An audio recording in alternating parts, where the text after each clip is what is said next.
शहजाद चौधरी साहब, अमेरिका और यूरोप के दरमियान जो कशमकश है, ग्रीनलैंड की जो स्ट्रेटेजिक हैसियत है वो खामोशी से एक बड़ा तूफान या तसादुम का मरकज बन रही है आलमी ताकतों के दरमियान।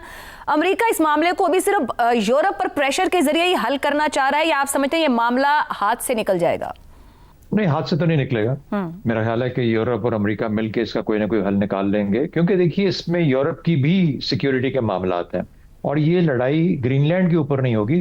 ग्रीनलैंड सिर्फ अड्डे मुहैया करेगा अमेरिका के लिए कि वो चीन और रूस की जो बढ़ती हुई प्रेजेंस है आर्कटिक रीजन के अंदर, जहां पर ज्यादा वो आर्कटिक का पूरा जो आर्कटिक ओशन का रीजन का जो निज़ाम है, वहां पे एक अगली जंग या लड़ाई की पॉसिबिलिटी हो सकती है, जहां पर जिसने जिक्र किया उन्होंने कि मादनियात और बाकी जो जो जो प्रेशस रेयर अर्थ मेटल्स हैं उनकी भी जो अगर मौजूदगी है, तो वो क्योंकि एक नई जगह है, नई जमीन है, आइस मेल्ट कर रही है, तो वहां पे क्या निकलेगा ये भी किसी को पता नहीं है। तो वहां पर एक दौड़ लगेगी दुनिया की कि उसके ऊपर किसका काबू हो सकता है, और अमेरिका चाहता है कि वो ग्रीनलैंड और आइसलैंड दोनों में अपने तौर पे वहां पे अपने अड्डे बना सके, ताकि वो बढ़ती हुई जो प्रेजेंस है रूस और चीन की उनको चेक कर सके। तो ये तो एक बात होगी।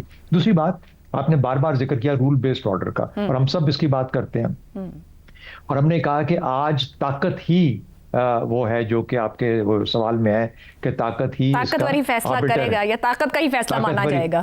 ताकत का ही फैसला। ये जो रूल बेस्ड ऑर्डर था ये भी ताकत ने ही डिक्टेट करवाया था, दुरुस्त। लेकिन उसमें ये हुआ कि सब उस ताकत के आगे झुके और सब ने एग्री कर लिया कि हम इस निज़ाम के तहत इस तरीके से जिएंगे। आज भी देखिए प्रॉब्लम क्या है, अब कितनी तेजी से दुनिया बदलेगी या नहीं बदल पाएगी या कैसे बदलेगी, ये सवाल पैदा हो रहा है। तो हम चूंकि पुराने पैराडाइम में इस दुनिया को देखना चाहते हैं, तो हम कई दफा कंफ्यूज हो जाते हैं कि नई दुनिया तश्कील पा रही है, इसकी शक्ल क्या बन रही है।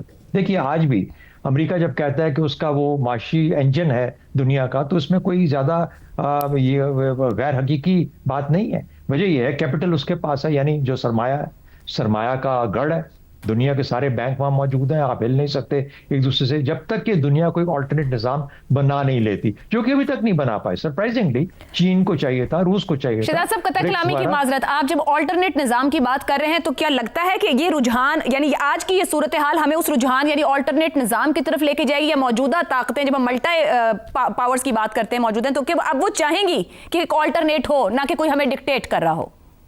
अच्छा, अब ऐसा है कि सबको मनाने के लिए, एक निज़ाम क्रिएट करने के लिए सबको मनाना पड़ेगा। सबको मनाने के लिए आपको जिसे कहते हैं अनचैलेंज्ड पोजीशन पे होना चाहिए, अनचैलेंज्ड पावर पे होना चाहिए। या तो ये सब इतने अच्छे बन जाएं कि चीन और अमेरिका मिलके, जो कि मेरा बुनियादी एक शिकायत है अगर डेवॉस से, वर्ल्ड इकोनॉमिक फोरम से, तो ये कि कब से चल रहा है, लेकिन आज तक कभी अच्छी खबर आम दुनिया के लिए नहीं सुनी हमने।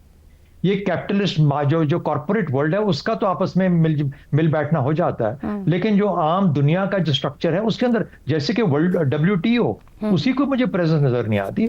IMF अपनी कोई रिपोर्ट पेश करता होगा, लेकिन वो कोई सामने खुल के इतना ज्यादा एनहांस होकर सामने, एम्फसाइज होकर सामने नहीं आती। ये मेरी शिकायत है। लेकिन कहने का मतलब ये हुआ कि हम ये चाह तो सकते हैं, लेकिन हम चाहेंगे क्यों? हम क्यों चाहेंगे? हम तो ये चाहेंगे कि दुनिया किसी एक निजाम के साथ जुड़ी रहे और चलती रहे। अब देखिए, जो मैं कह रहा था कि 3 चीजें हैं अमेरिका के पास, उसके पास सरमाया है, उसके पास मार्केट है, और उसके पास टेक्नोलॉजी और इनोवेशन है। वो तीनों चीजें दुनिया में फिर बांटता है। चीन दुनिया की फैक्ट्री है, वो बना तो दे दिए, सरमाया भी दे देता है, टेक्नोलॉजी भी दे देता है, इनोवेशन भी क्रिएट कर लेता है, कहता है ये तरीका है। अब दुनिया की जो फैक्ट्री है, जिसकी सबसे बड़ी दुनिया की फैक्ट्री चीन है, ये आपस में इस तरह गुंदे हुए हैं कि उधर से सरमाया ना आए, यहां से चीन पैसा ना आए, तो चीन अपना वो, और चीन जो बनाता है उसकी मार्केट भी तो चाहिए ना दुनिया को कहीं बेचने के लिए। और उससे बड़ी मार्केट अमेरिका से कोई है कोई नहीं दुनिया में इस वक्त, क्योंकि वहां पे सारा पैसा भी है, 38 अरब, कम से कम 36 अरब खरब डॉलर की वहां पे मार्केट है। तो ये इस तरह बंदी हुई है, इसको तब्दील होते होते वक्त लगेगा। ठीक, AI आएगा, आर्टिफिशियल जो इंटेलिजेंस की बात कर रहे हैं, IT, रोबोट्स, ये रोबोटिक्स हर चीज मिल के क्या शक्ल इख्तियार होगी। क्या अब ये दौड़ मादनियात की और रेयर अर्थ की जो दौड़ लग गई कि इसके ऊपर मैक्सिमम काबू किया जाए, तो ये वो चीजें हैं जो कि डिटरमिन करेंगी। ये शायद 8-10 साल 15 साल लगे इस चीज के अंदर, लेकिन दुनिया की मईशत भी बदलेगी और इस वजह से पावर सेंटर्स भी बदलेंगे। लेकिन डिपेंडेंस किस हद तक एक दूसरे, आज तो मैं कहता हूं दुनिया गुंदी हुई है एक दूसरे के साथ, हिल नहीं सकती उसी रूल बेस्ड ऑर्डर की वजह से, और जिस किस्म की मईशत बन चुकी है। आइंदा की मईशत किस तरह बांध के रखेगी ये अभी पता नहीं है, लेकिन ये एक टसल जरूर शुरू होने जा रही है। तो आमिर साहब, पंजाब हुकूमत और मरियम नवाज की कारकर्दगी, बहुत से फ्लैगशिप प्रोजेक्ट्स मुतारिफ करवाए गए हैं, काम भी बहुत किया जा रहा है, क्रेडिट लिया भी जा रहा है, कौमी और बैनुल अक़वामी इदारे भी तारीफ भी कर रहे हैं, सताइश भी दे रहे हैं। इतने सब के बावजूद कोई बहाने, कोई डर, कोई खौफ, क्या सियासी मकबूलियत पर यकीन नहीं रहा मुस्लिम लीग नून को? अच्छा, हम अक्सर इस प्रोग्राम में एक लीड कैप्चर की बात करते हैं ना, तो वो सवाल ये है कि लीड कैप्चर कैसे हो जाता है। ये मकामी हुकूमतों का एक मजबूत और फाल निज़ाम जो है, ये सबसे बड़ी जमानत है लीड कैप्चर के खिलाफ। ये हुकूमतें एक पॉलिटिकल नर्सरी होती हैं किसी भी मुल्क के लिए, किसी भी निज़ाम के लिए। आप उसका एक अंदाज़ा इस चीज़ से लगा देते हैं कि 1979 में जब लोकल इलेक्शंस में ये पता चला था कि पीपल्स पार्टी जो है वो पूरे मुल्क पे उसका गलबा है, जहाँ तक अवाम का ताल्लुक है उस हद तक, तो वो इलेक्शंस खत्म करके 1983 के अंदर गैर जमाती बुनियाद के ऊपर इलेक्शन करा के एक नई पॉलिटिकल एलीट जो है उसको क्रिएट किया गया था पाकिस्तान के अंदर। और वही पॉलिटिकल एलीट 1985 के गैर जमाती इंतखाबात के अंदर सामने आई है, और आज तक इस कोई वजह है आशा के 1985 के इंतखाबात को पाकिस्तान में होने वाले तमाम इंतखाबात की मां कहा जाता है, क्योंकि ये जो मौजूदा हमारी पॉलिटिकल एलीट है ये वहीं से उसका आगाज हुआ और वही इस निज़ाम को आगे लेकर चल रही है।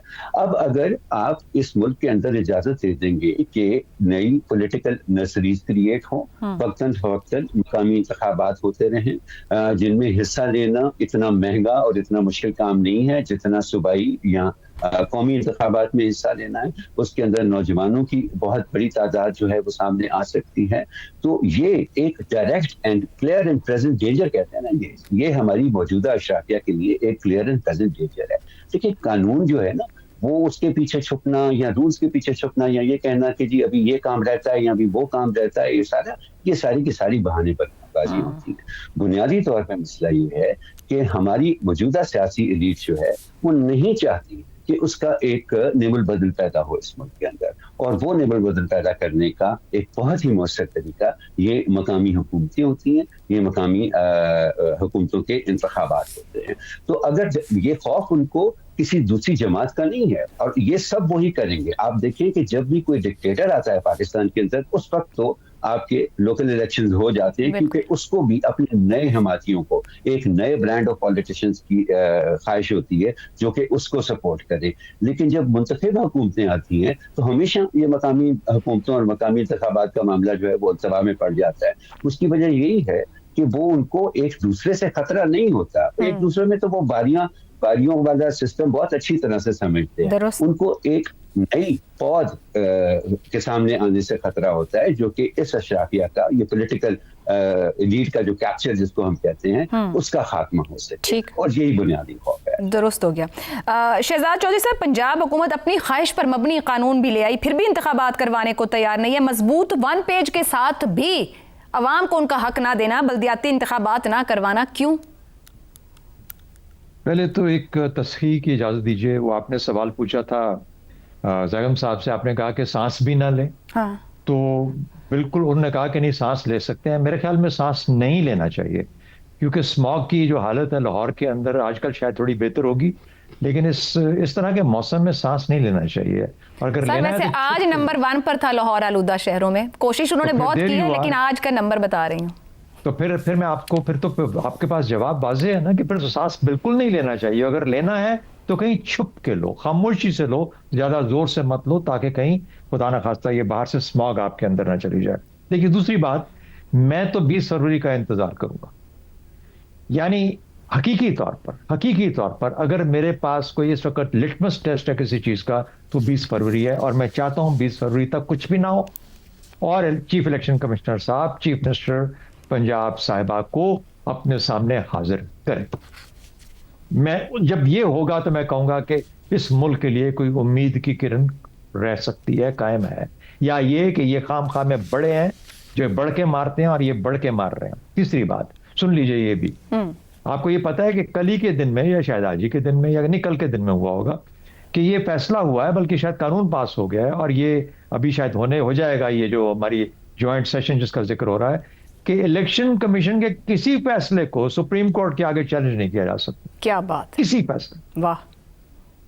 तो ये अब जब ये तीन चीजें हो गई तो फिर मुझे तो यूं लगता है कि जैसे इलेक्शन कमिश्नर साहब के पास वाकई एक ऐसी ताकत आ रही है जिसके बाद वो चीफ मिनिस्टर पंजाब साहबा को अपने सामने हाजिर कर पाएंगे, क्योंकि अगर उन्होंने कुछ ना किया, बाकी बातें सब हो चुकी, मुझे उसको दोहराने की जरूरत नहीं है, जिसमें कहा गया कि इख्तियार, वसाइल और सियासत, ये तीनों ही अगर किसी और की तरफ चले जाएंगे तो खौफ कितना बढ़ जाएगा, बहुत ज्यादा बढ़ जाएगा ना।